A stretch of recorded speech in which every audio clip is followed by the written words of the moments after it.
911, what's your emergency?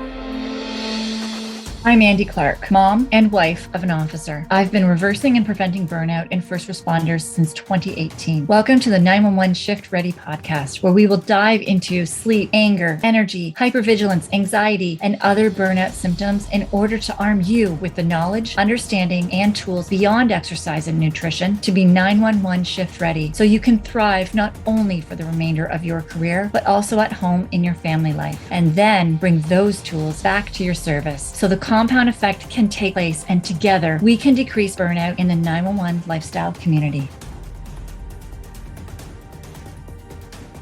When I started working with first responders in 2018, I had no idea that this meant that I was entering an entirely different world.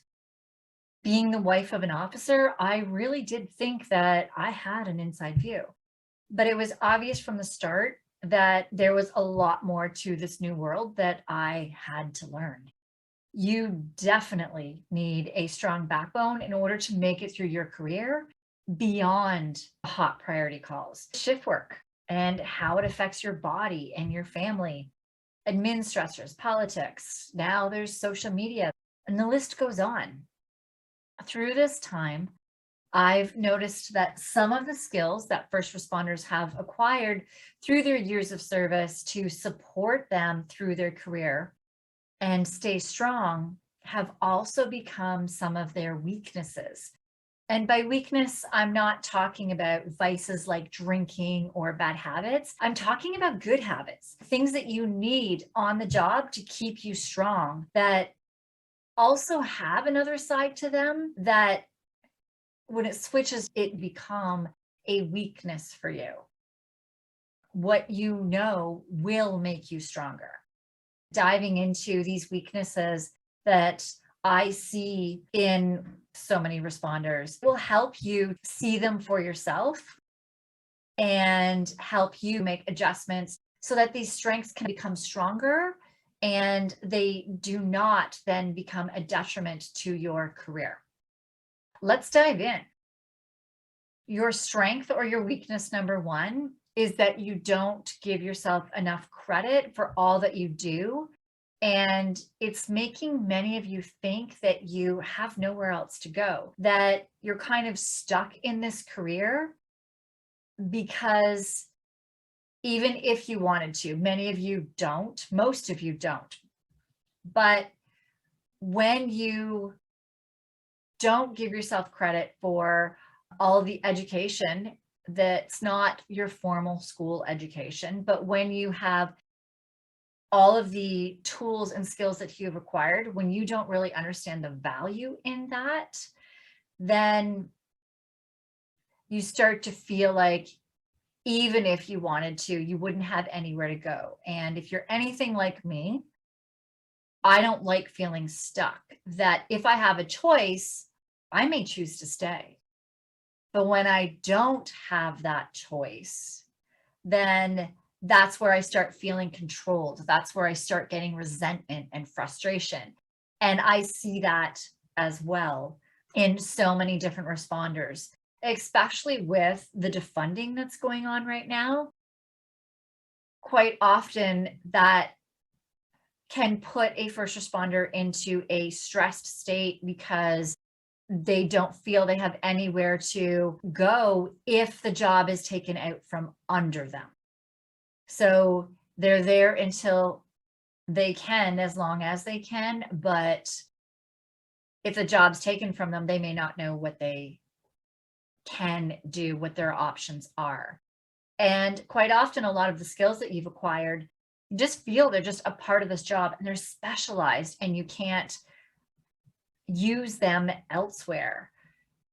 But yeah, you do definitely put yourself in danger to help others, which is not present in most other jobs. But when we start breaking this down, we start looking at your paperwork, your communications, the negotiation skills, your situational awareness skills, your adaptability to change course on the fly, specialty units, the things that the specialty units train you for is unbelievable. And this goes for all, like EMS, there's so many different courses and specialties that you guys can take that can be transferred into other jobs, other careers, as well as with fire.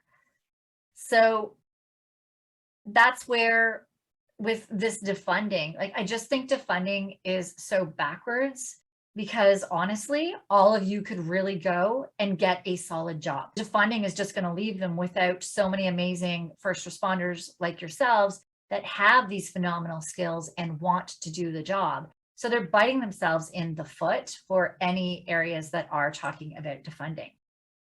Which brings me to Andi Labrum. So Andi Labrum is a 30-year officer. A lot of his career was spent in emergency management, public order, front lines. He worked on all kinds of different specialties when he was in his career. And when he left, he was lost. He didn't know what direction to go. And he ended up having help from 2 or 3 individuals that helped him with resumes, helped him be able to see the skills that he had acquired, to be able to put into his resume and put into job interviews. And within 3 years of leaving the service, after 30 years, he was making twice, I think, of his chief. Might be 3 times, but I don't want to overdo it. It definitely was twice the amount that his chief was making, was what his income was making in this new job, because of all of the skills that he had acquired. And so Andi now has started paying it forward and helping other officers to be able to transition like he had. And he started a group called Blue Light Leavers in Facebook. You can also check him out on bluelightlevers.com. He started a group in the UK. That's where he has originated.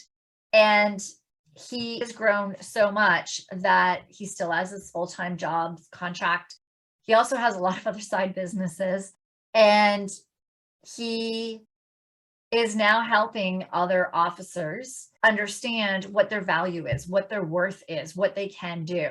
So I know of guys who have joined his Blue Light Leavers group. He is in the UK, but he does have some postings and jobs and things for North America. Not as often, I will say that, but what he teaches will teach you how to get a job, how to get a good, solid career outside of policing when you are ready. He has guys that are medicaled out. He has guys that have decided to leave, and girls, sorry, he has officers who have decided to leave their career midway for many different reasons. And he has many that are retired and are now looking for that next job, that next career.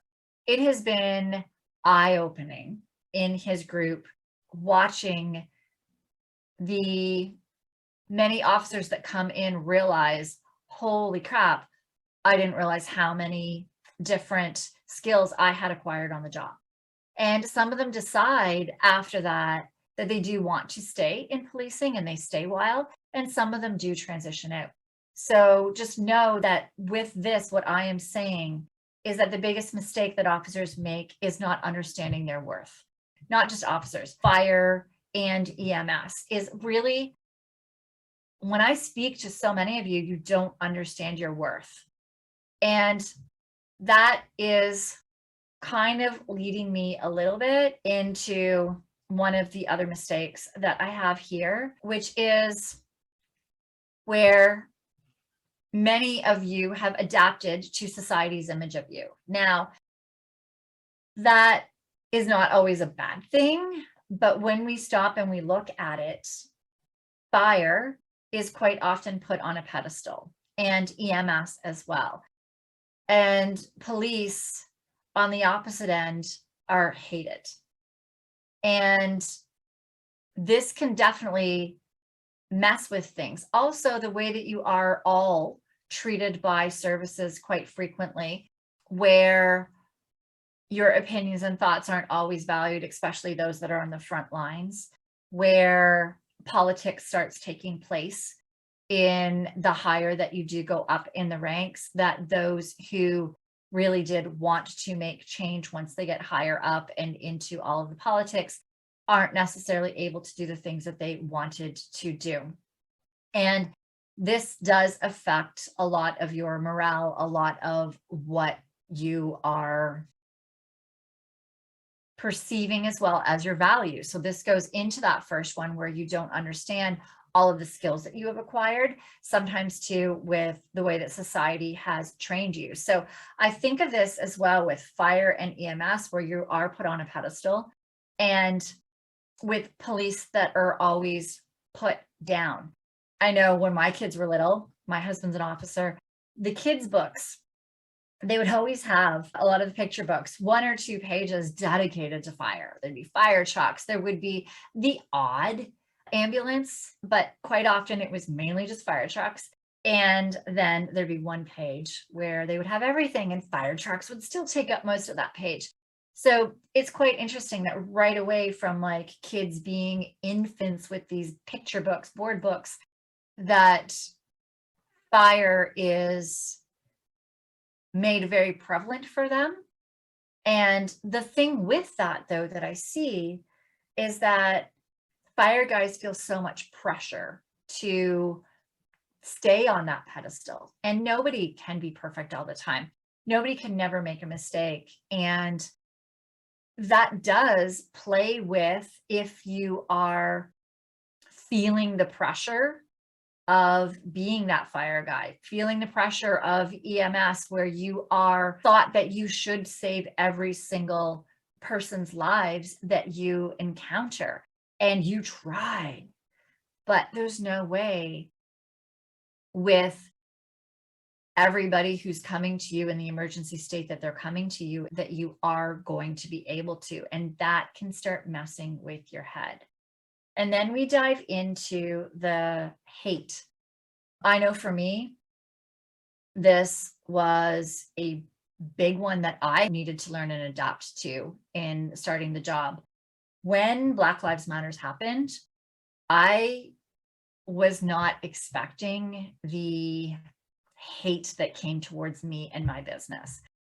I had been in mom entrepreneur groups where they were so supportive of me, helping me with things in my business, absolutely supportive because I was working with first responders. And as soon as Black Lives Matters happened and they knew that cops were a part of that, I was shunned from so many groups. The things that were said to me in these groups, I hadn't changed. I was still the same person. My neighbors who knew my husband and I, the things that they were saying and all of that. And I remember once my one neighbor posting something that was about how, from a very unreputable source, about how officers do so many bad things in their career. And it went into deep detail. This was supposedly an officer telling his story about all of the bad things that he's done in his career and how bad it was. And he realizes now that he's out of service, how bad those things were. There was assaults. There was so many illegal things this guy was talking about,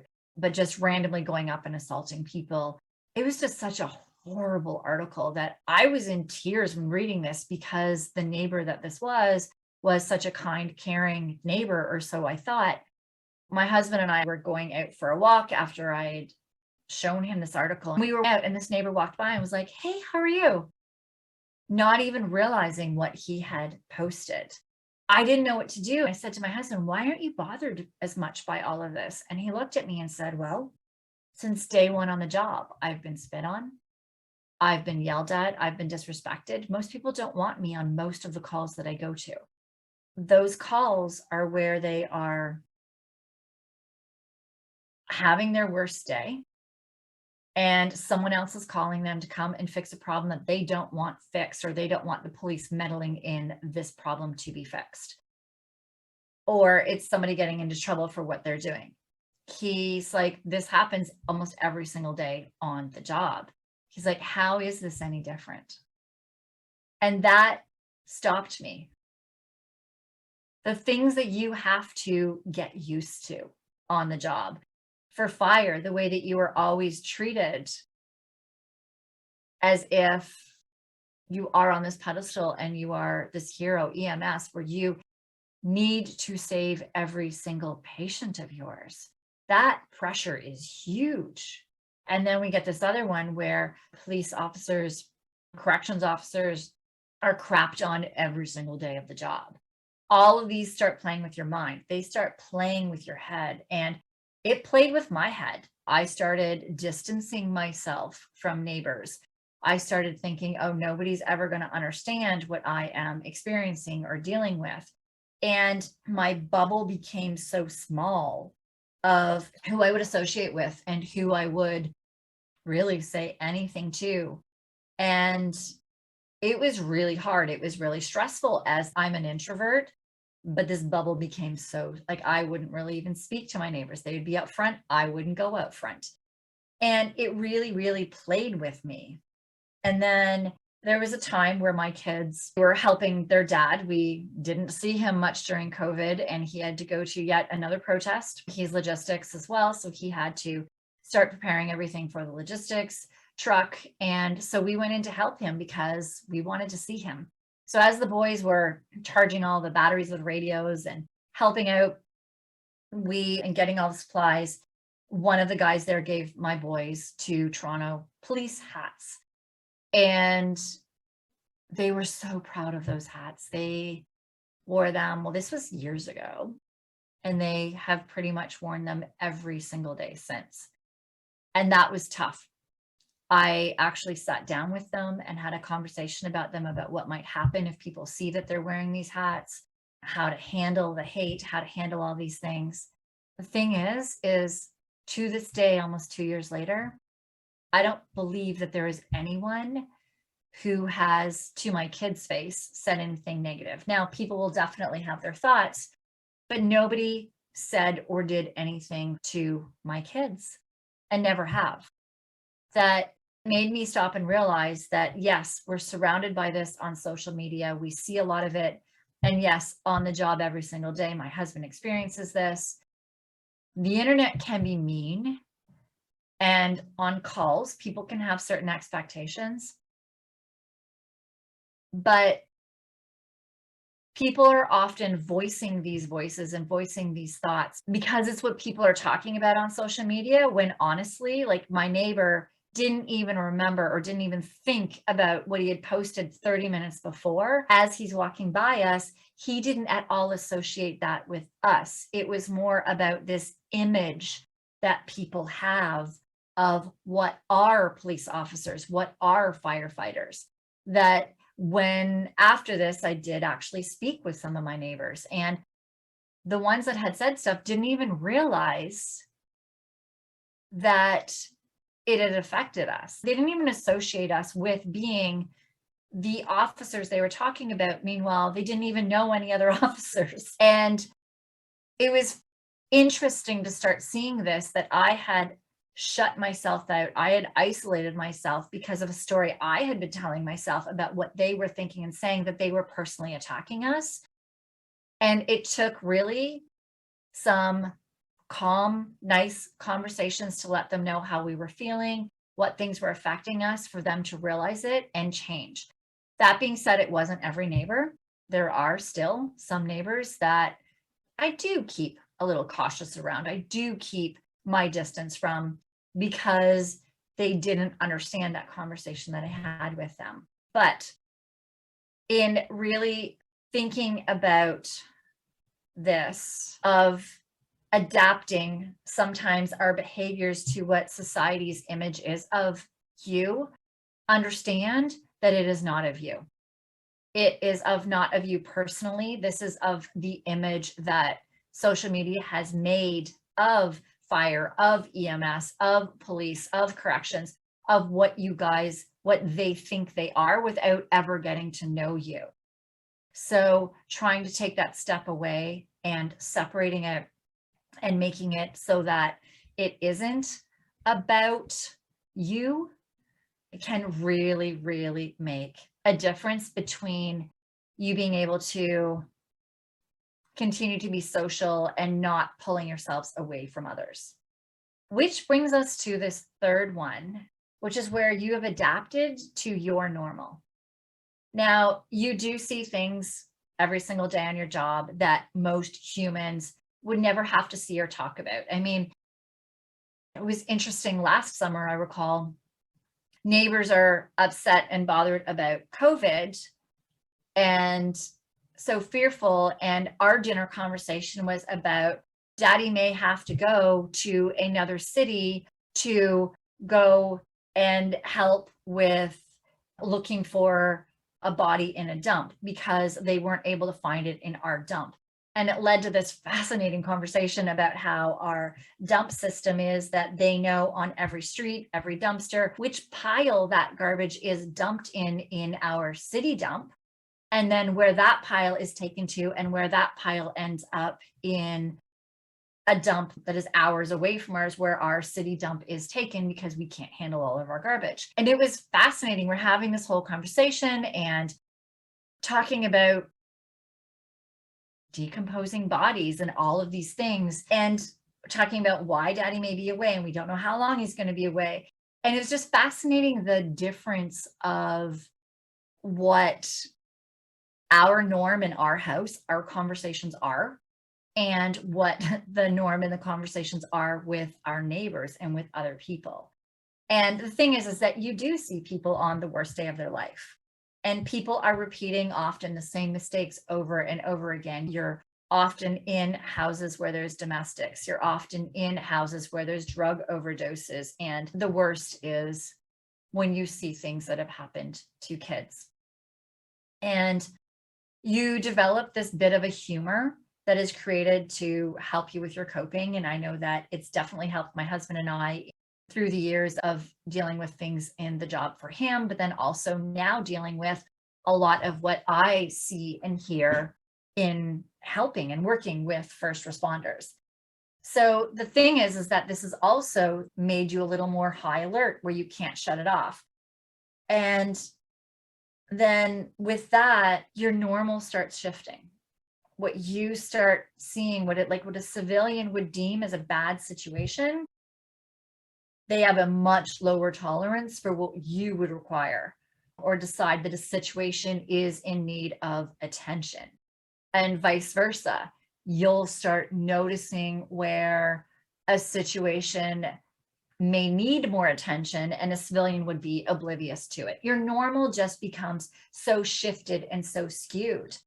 And the thing is that in your life, certain things, they need to get to be very, very big, very, very bad relative to what you see each and every day until you're like, oh, okay, this actually needs attention.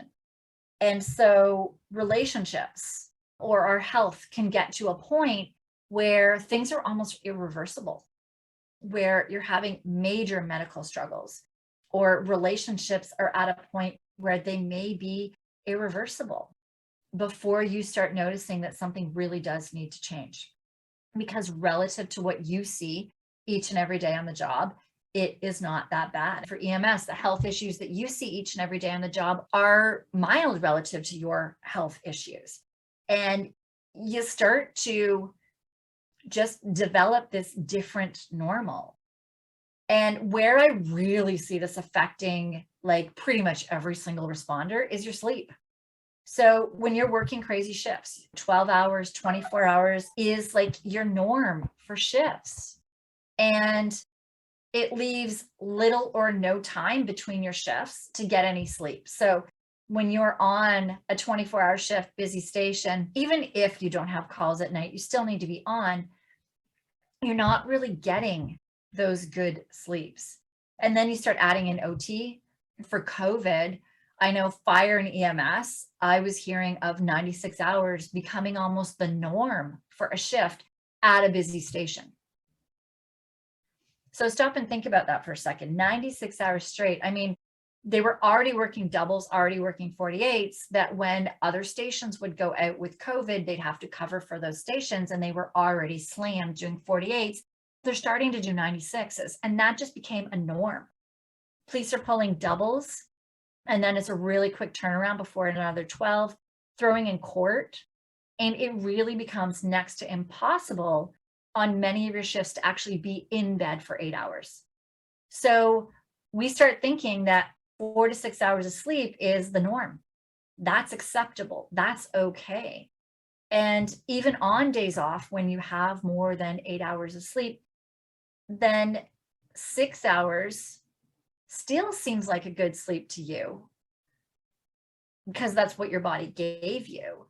Even if you tossed and turned a lot of the night, you are waking every few hours, or you're waking up like absolutely exhausted, but you got 6 hours of sleep, quite often, many of you feel you're accomplished. Many of you feel that was good. I got 6 hours. It wasn't a good restorative sleep, but you got it, which is more than you normally get or you have gotten. So you seem like it feels, because your norm has so changed on how much you push your body, that you think, oh, I can push it all the time and I can sleep all of the time. And then quite often when somebody is taking 60 or 90 minutes to fall asleep, and that's your usual, then when you have sleep where it's like 30 or 45 minutes only that it took you to sleep, you think, oh, this is great. I've hit the jackpot. But every day you're feeling tired. Every day you're pushing from the moment your eyes open until it becomes part of your daily life. And it's almost like it's just a part of the job. And many of you have accepted that this is normal. This is just how it has to be with the job. Isn't this crazy? So, I mean, shoot, what can you do? First off, let's just start looking around and asking yourself, at what point would a civilian start reaching out to fix this? And ask, is what I'm thinking or believing because the job has made it my norm? Like, would this be acceptable for a civilian? And start thinking about it. Like, ask yourself, before I became a responder, would I have been okay with this?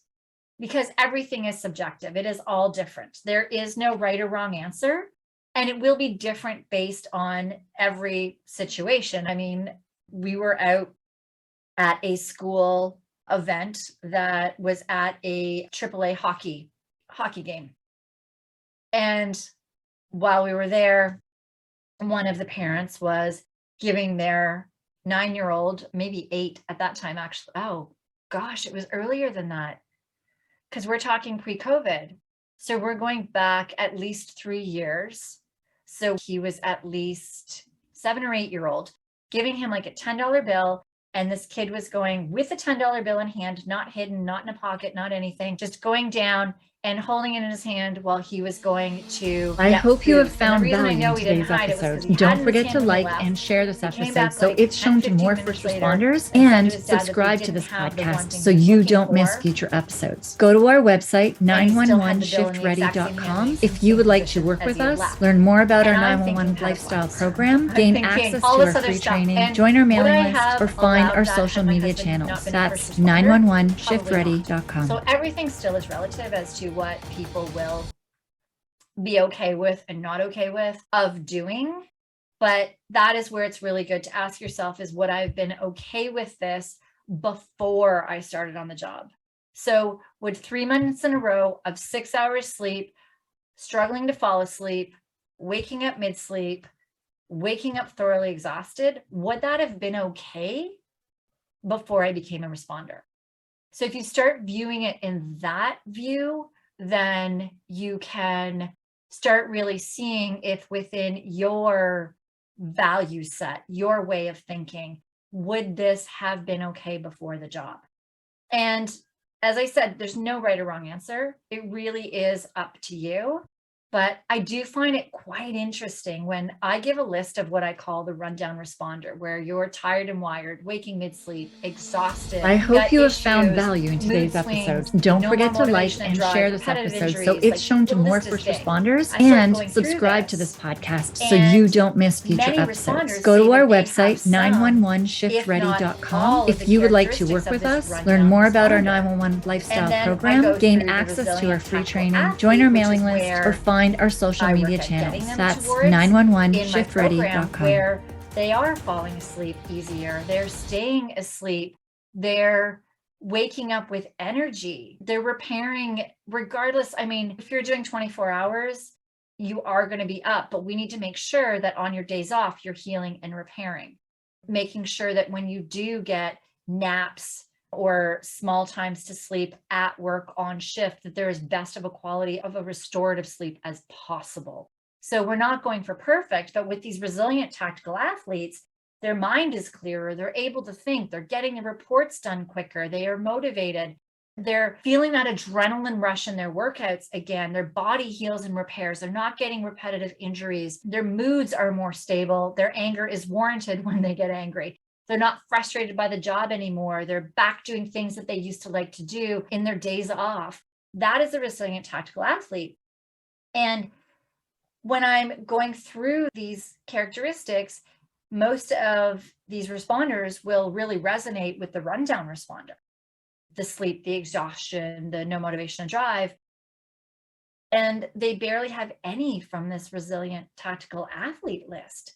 The thing is that even though they have so many on this rundown responder list and they have hardly any of the resilient tactical athlete, they will still sit there and say, yeah, but I'm not bad enough. I hope you have found value in today's EMS, episode. Don't forget to like and share this episode so it's shown to more first responders, and subscribe to this podcast so you don't miss future episodes. Go to our website, 911shiftready.com. If you would like to work with us, learn more about our 911 lifestyle program, gain access to our free training, join our mailing list, or find our social media channels. That's 911shiftready.com. My norm has really slid down this slide to where your norm is at a point where you are way more accepting of bad behaviors, of health struggles than pretty much every other career out there. And the interesting thing is that, yeah, you're not thinking you're bad enough yet.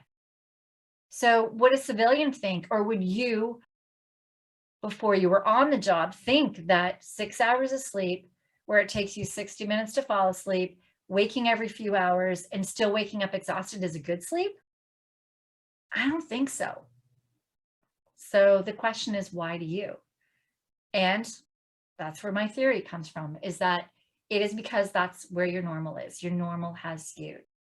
And the thing is that sleep deprivation is now being linked to suicides. Many who are sleep deprived are committing suicide. This is not just first responder. This isn't just first responder research. This is research that's even been done on civilians. And they're finding that suicide rates have gone up with sleep deprivation. And then also with sleep deprivation. So getting 6 hours of sleep or less for 3 months straight, you start making more ethical mistakes, a lot of different mistakes on the job, and the increased use of excessive force on the job, which can cost you your career. It can cost you your life or someone else's life, a colleague, civilians. So I'm asking this because I care. When should behaviors that put you into a situation like this, a situation where your risk of suicide goes up, a situation where you can make more ethical mistakes on the job, or excessive force increases on the job, which can be the difference between life or death for you on the job. When should these behaviors that put you into these situations become your norm? Where does that scale end with that norm? So I'd really like you to think about that for a little bit. So let's dive into this last strength or mistake that I do often see with first responders. The thing is that you all put everyone else first. And on the job, quite often that needs to happen. You are often running into burning buildings. You are running into situations where patients aren't in danger for EMS. There is a huge selfless piece to what you do, and you need it. You need it in order to do your job. If you would not go into that burning building, if you would not go into a situation to save somebody in EMS, if you hid from the bullets and did not go towards the bullets shooting, then you would not be a first responder. So this does have to be a big part of who you are, and it is a big strength until it starts affecting your family. So some of the mistakes that I see too is always saying yes to OT.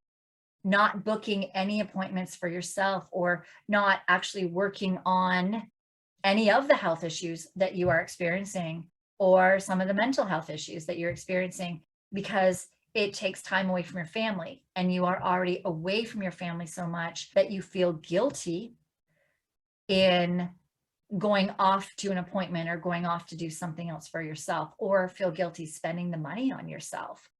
So the thing is that then you become more exhausted. Your moods increase. Your relationships struggle more. You become less happy. You don't have any more joy. Motivation and drive decreases. Anxiety, depression increases. And you're not who you want to be at home or at work. So I'm just wondering, how does that become a selfless act when this snowball effect does start affecting everybody else? So there is a lesson that I do teach in my program, and it's one that I put in there, and I didn't realize how important it would be and how many first responders it would affect. It's called, "Are you cheating on your spouse?" And what it is it's asking you, where are your priorities? Are they your family, or are they the job? And most that I work with say that their family is their priority. And then I ask them to show me on paper how that is. And they start looking at all of their overtime. They start looking at all of the times that they choose to go to work instead of being at home. And I do recall one guy saying, like, he's fire, and he's like, I realized I'm cheating on my wife, and her name is, I can't remember, it was his truck's name. And her name is this. He's like, I've never looked at it this way before. The way he'd always looked at it was that they were short. And if he didn't work the shifts, then they would be short and they wouldn't have anybody to go out on calls. And when he stopped to start looking at it, I'm like, yes, but there's nobody helping at home. Your kids aren't getting what they need from you. And your spouse isn't getting what they need. You're not getting your rest and recovery. And so somebody at the end, there's always a cost. That's what I say to my husband. There's always a cost to everything. There is a cost, yes, in taking care of yourself. There is a cost in saying no to OT. And yes, sometimes that does mean that your colleagues do end up taking up the slack. But it was interesting because this one individual, they were saying that I hope you have found value in today's episode. Don't forget to like and share this episode so it's shown to more first responders, and subscribe to this podcast so you don't miss future episodes. Go to our website, 911shiftready.com. If you would like to work with us, learn more about our 911 lifestyle program, gain access to our free training, join our mailing list, or find our social media channels. That's 911shiftready.com. Why would admin make any changes? Why would admin start figuring out, oh shit, we have a problem here. We need to problem solve. We need to start, either hiring more, which is a struggle for many services right now, because a lot of people don't want to be first responders, which is an episode in itself. But they're also not like adjusting schedules accordingly. They're burning everybody out. They have so many people on medical leave. And instead of trying to be preventative to not get people out on medical leave, they keep increasing your OT, increasing your shifts, and burning everybody out. So it just becomes this vicious circle where you're enabling them. Kind of like with a child, where you tell the child that, no, they can't do something. And then the child knows if they push and push and push you enough, you'll give in. Then that child is just always going to push you all of the time until they know you'll give in. And then that's what is happening quite a lot in services as well, with a lot of that OT and things, is they're not being forced to change their behavior because of many of you being selfless. Now, I get that some of you may need the finances and the money and all of that stuff. I do realize that first responder pay is all over the map. In Canada, it's a lot more regulated here, and it is a really good income. But that's where, too, there's a cost to everything. My husband and I, we lived off of his first class pay, even once he moved up all the way to the top level. For years and years, we lived off of a budget of his first class. So it's possible to do. We just adjusted the way that we lived and the way that we do things. So there's a cost to everything. Either you have to sometimes change the way that you are living, or you do take the cost of doing overtime. And that is 100% your choice. But it is understanding that there are the consequences there as well. And those can also be affecting your family, affecting the way that your relationship with them, affecting your recovery. So it's up to you to definitely choose which cost is the priority for you. And for some, it might be a short term. I need to do this OT. We figured out a plan. We need to just pay this off or do this, and then I can stop doing it, or then I can decrease it. There's always a choice in there. And that's the thing that I would like you to understand from this episode here, is you do always have a choice. You have a choice in everything that you do. You have a choice. I hope you have found value in today's episode. Don't forget to like and share this episode so it's shown to more first responders, and subscribe to this podcast so you don't miss future episodes. Go to our website, 911shiftready.com. If you would like to work with us, learn more about our 911 lifestyle program, gain access to our free training, join our mailing list, or find our social media channels. That's 911shiftready.com. On the job, you would be changing and adapting anyways if you were out of the job as well. Nobody is ever the same person that they were 5 years ago. So you have that choice in who you want to be in 5 years. The job will change you, but that can be for the better. So do you want to work on learning about all of the skills that you have acquired on the job and be happy because you know that you are in this job because you want to be? Or do you want to feel like defunding or no other options are forcing you to stay? What would you like? Quick side note on that. I am going to be bringing on Andi Labrum for an interview where we are going to be diving into this and teaching you more about your worth, about what you guys have acquired on the job. Then the other one is, how are you going to deal with society's image of you? Are you going to let them decide who you are and what you should believe in yourself, or are you going to decide?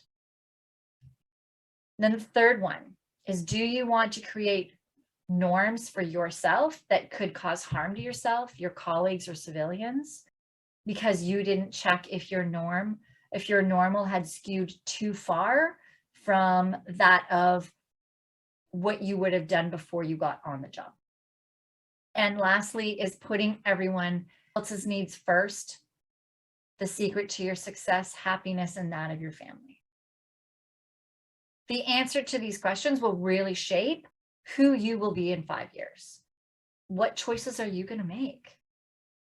You are the only one that can decide, but know that you have complete control as to where you will be in 5 years. I hope you have found value in today's episode. Don't forget to like and share this episode so it's shown to more first responders, and subscribe to this podcast so you don't miss future episodes. Go to our website, 911shiftready.com. If you would like to work with us, learn more about our 911 lifestyle program, gain access to our free training, join our mailing list, or find our social media channels. That's 911shiftready.com.